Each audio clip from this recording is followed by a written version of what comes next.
essence is we realize that football as young people have natural affinity towards football.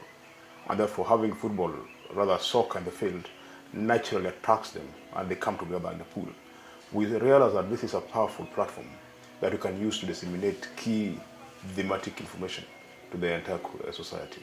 And therefore we identified football as the platform or the channel that we want to use to mobilize the youth and disseminate our thematic issues with regards to the various community challenges that we have. When I talk about challenges in this case, I mean things like health issues. People are faced with a series of health challenges. We have issues about access to clean, safe drinking water in the community, education, socio-economic empowerment. And we felt like football provides that kind of platform that we can use very effectively to address and maybe have them mitigated. We've tried our best level to work in collaboration with other institutions, both nationally and internationally.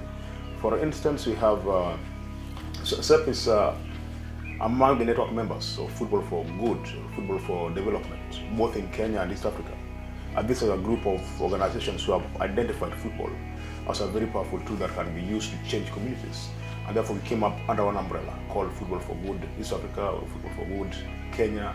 And in Kenya we have about 9 organizations working that.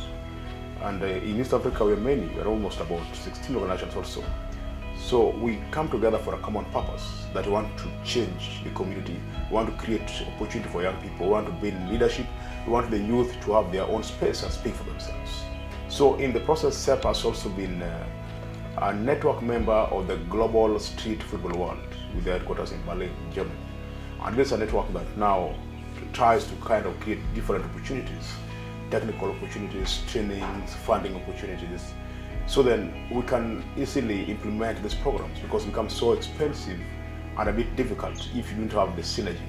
So the essence of these networks is you can learn from each other, you can benchmark, you can tap some skills that do not exist in Kenya or in the UGs, and it makes it easy through collaboration. And as a result of Street Football World Network, we have been lucky to be recipients of the FIFA Foundation Community Support Project Fund, formerly called Football for Hope. And they have been really able to support a lot of our programs, including social economic activity that we do through agriculture and agribusiness, the football training drills, coaching development drills, renovation of our playing facilities like the fields, like what we were doing for Kino Primary School at the time. And this has taken us quite several steps in achieving our goals and dreams as an organization. Apart from that, again, CEP collaborates with our Boston-based partners in the USA.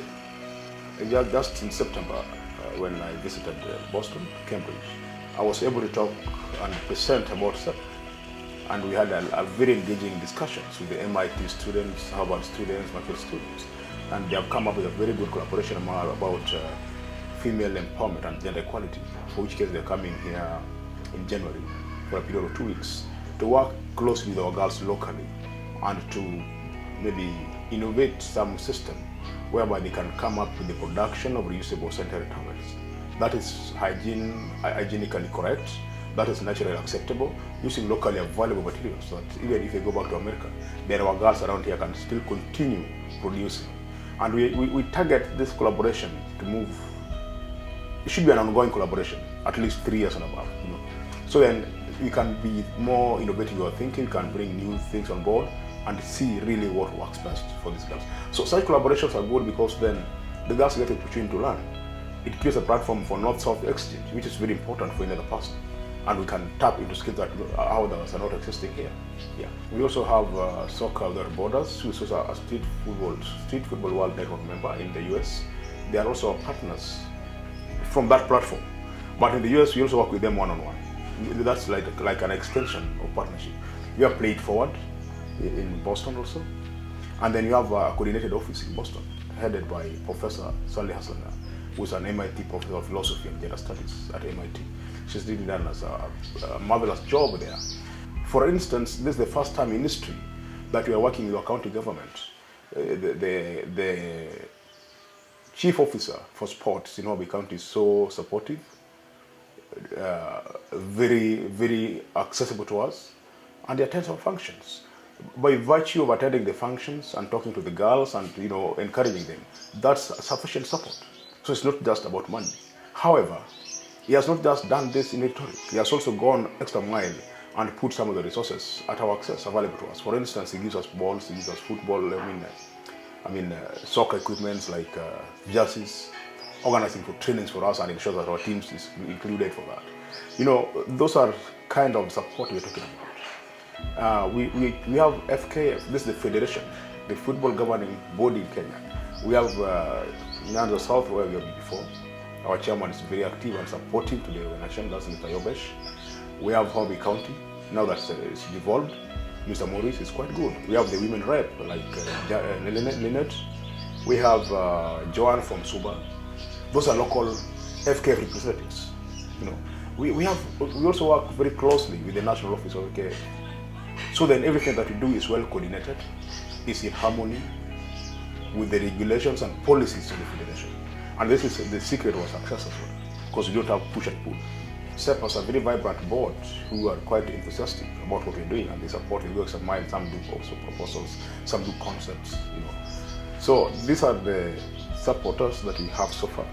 However, I should say that in this year when we played Division 1, the key achievement is our girls soccer team has so far been elevated to play the Premier League come next season 2020. And it's a big success, it's a big achievement. As another person would say, we need to celebrate, and of course we celebrated the success yesterday. But if you look at it again, it does not just come as a success. It also has its own challenges, a resource-based challenge. We need money to buy a van or a bus to take these girls out in order to honor their away matches. We need funds, money that we can pay for allowances. We need to meet their medical costs. We need to pay for their accommodations whenever they are at the camp or they go for the outings. So then the club, the girls can be able to effectively participate in the Premier League. Premier League is a nationwide league. It means they have the national visibility. And to some extent, it should be international visibility. And this is a team to watch. The girls you have here are highly talented, because they started from grassroots. You just developed them from young girls, just playing football, and they have grown up with professionals. And so we are really appealing for our friends across the world. We are appealing for friends to come to our aid and let us support this team. And supporting this team calls for both material and financial support. Material support includes even the moral support, by someone coming in and to talk about SEP in the social media and posts what we're doing is really supporting us. But someone saying, okay, I'm going to support this program by donating soccer equipment, is supporting us. But by a company, maybe Miva or this other, saying, we are going to donate this kind of a bus, or connecting a funds drive and buy a bus for the team. This is going to really support the girls directly. It is good to think like neutrally. If we have girls team playing and we have boys team, we should look at these two people or two teams as equal teams, so that when girls win award and boys win award, the compensation should be equal. If boys, for instance, are given $1 million for winning a league, girls should equally have the same, because we have human beings running in the field scoring goals and people celebrate. Therefore, compensation should not be discriminative in any manner. This has not been achieved in our country. We have a situation in Kenya where boys team win the league, they get 4 million. Girls team win the league, they get 200,000 shillings, which of course not even given because they are in debt. We want to see this changing. We want to see that standards are set, policies are set in a manner that a league for girls is looked at the same level as a league for boys. When girls win the league and the boys win the league, they should be compensated at equal level. So then motivation is not discriminative, should be equal. And if we do this, then I can assure you that our girls in the country, our girls in Kenya, have very good talents and they can take this country forward. By so saying, I don't say that boys don't do that. Boys are equally very good, we are proud of them. But you want girls to be compensated the same way. If it's about salary, they should be given salaries the same way. If there's no salary across board, It's for everybody. Another bit which is really important is when girls play in the Premier League, like now our girls are going to start playing the Premier League, the opportunity that comes to them is so elaborate, and this should be their source of income. This should be a source of livelihood. Unlike situation that players can't even afford their rents, honestly, we are looking at a situation that this girl should display a very high level of talent that other people, other institutions, other stakeholders can be attracted, and maybe employers can take them. They play for institutions on salaries. At the same time, they can work. Other established football institutions outside the country can also, buy them from us. And then by so doing, we can develop a development path that want to see how they develop in their talents. And at the same time, that development should be able to be translated into an economic source for the players, so that they are able to pay their own bills, they are able to support and achieve their dreams, and of course their parents. Their parents, their background, there are a lot of expectations from them. And as things are today, players are not on salary. Meaning even though they're playing, they're not settled to the level of giving their very best. They do not have the extrinsic motivation. And to some level, the intrinsic motivation also lacks a bit. So both have to be put together to make sure that our players are up to the task and given that opportunity. This issue of trying lack that players are taken to the camp for 2 days or brought out of the camp because of lack of funds shouldn't be acceptable. And that's why I'm still appealing for our government. I know we have a very capable government. We're proud of our government. We should have working policies. We should have working system where players are looked at as any other economic source to the country, as a pride of the country, just like in other sector, like maybe tourism. And remember, tourism and sports is almost the same thing. So if you can invest millions in tourism, going to the wild park and seeing wild animals, why not invest almost more than that money to sports and improve our infrastructure in sports, our facilities, improve our skills on coaches, improve our skills on referees, and have sports as a source of investment in this country.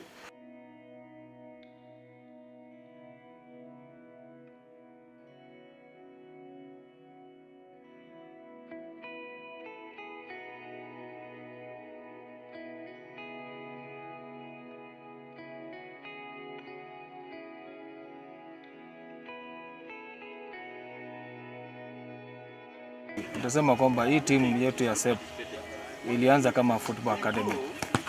Nikianza ligi yetu ya sub branches, ndipo niliona hii timu nikaispot ile talent iko nayo. Kuuliza nikaambiwa ni kama talent academy ambayo inaongozwa na wenyeji katika hii area ya Chonyo karibu na Yugis Town. Basi kuiangalia nikaongea na wao, wakaniambia wamekuwa na hii project for the last 3 years. Basi ndio baadaye nikaona maana ya hiyo project, ili washikilie zaidi, nikaona niwaingize katika ligi kuu ama niwaingize katika ligi yetu ya county ili wapate nafasi ya kuexpose their lad talent. Na unajua timu za wasichana sio nyingi sana zinacheza ligi. Ndipo nikaona kwamba hapa kuna talent na nikaona kuna bidii na wenyeji ambao wanasimamia club. Ndio baadaye wakacheza, wakafaulu, wakawa number 1. Ni 2018 wakacheza nao, wakawa wameongoza. Baadaye wakaingizwa katika division 1 in 2018. So kutokea hapo ikawa sasa talent yao imeanza kuonekana, imeanza kuincrease day by day. Ndio baadaye mwaka huu wakacheza preliminaries, wakafaulu, wakashinda. Sasa hivi vile tunaongea, hii timu imeingia katika KPL leagues ile ya wasichana.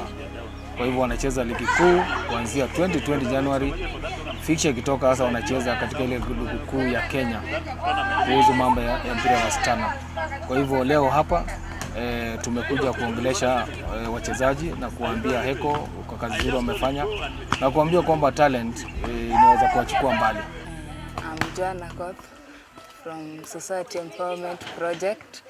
We started Division 1 this year. Be the top in the Premier League. We are requesting for any support, that is jersey, bus, uniforms, boots, any the kits for any well-wishers who can support, just to be at the top, to be the champions of the Premier League. Okay. Thank you so much. I'm Kamasega from SEP team. I'm a SEP member. I always play at striking, offensive. SEP has done many things to us as girls, because we came here, we didn't know our talent very well, but we thank God that we've given up we have given out our heart, and we've achieved what we wanted. This year we wanted to go to the Premier League, but I thank God He has enabled us to be there, and we know that we are going to be the best team ever. For our talents are good, and we are going to be on top. Okay. Joan, midfielder. Eliva, goalkeeper. Susan, striker. Yvonne, striker. Kiago, defender. Pauline Mzungu, midfielder.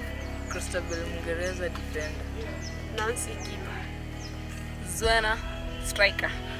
I'm Kamasega, striker. Jasmine Chitechi, defender. Winnie, defender. Mercy, defender. Oden Jenta, defender.